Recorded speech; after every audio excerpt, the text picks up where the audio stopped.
What's up, guys? Welcome back to another video. Today, I guess you can call it short track Mondays.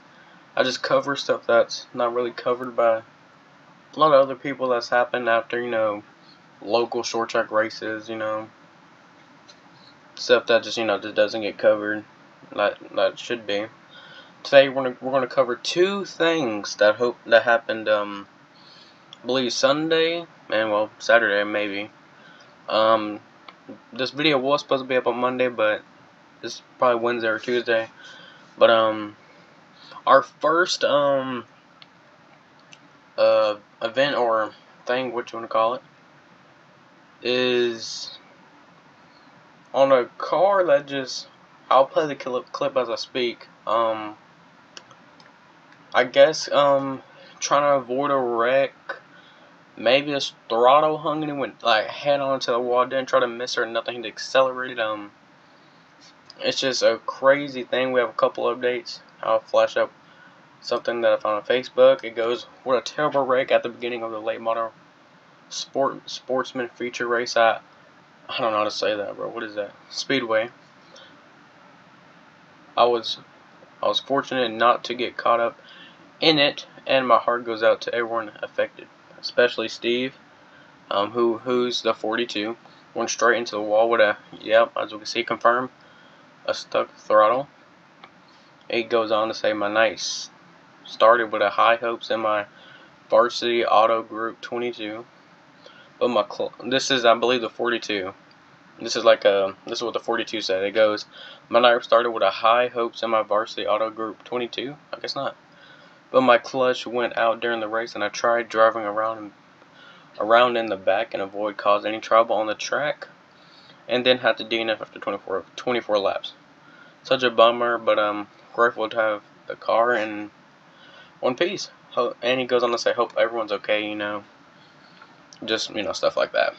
It's just crazy that I think he was in the back most of the race. I'm not sure, but just trying to avoid a wreck, and his throttle hung at the worst possible moment. Crazy, really crazy.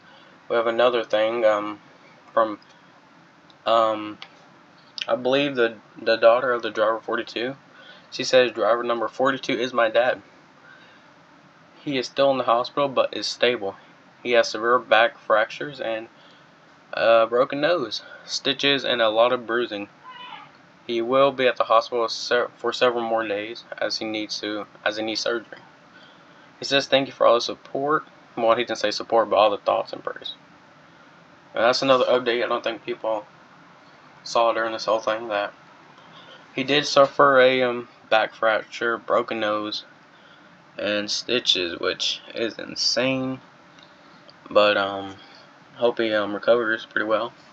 And let's go on to our next topic. This happened at Full Throttle Motor Speedway. Tow truck takes wrong turn, collides with a car on racetrack. I'll pop up the clip and talk about it as we go. Here's a little thing from an article. It goes, "We've all made wrong turns before. Sometimes a wrong turn can end up working out. Saturday night at Full Throttle Speedway in Varney." I don't know. I'm horrible at reading, I'm gonna be honest. "A wrong turn ended up being a disaster. As the bone stock," oh, that's what it's called. I was like, what? "As the bone stock race was underway, a tow truck wandered onto the track, as the race was actively going on. This wasn't a caution that turned out to be a problem, and one driver slammed into the side of the truck." And I'll pop up the clip again. It goes on saying, "It's unknown where the tow truck driver where he was heading. Perhaps he wanted to get to the infield, but again, the race was happening in front of him." There's two crazy incidents that happened, I believe, on the same day. Tow truck coming on the track. What were you thinking, buddy?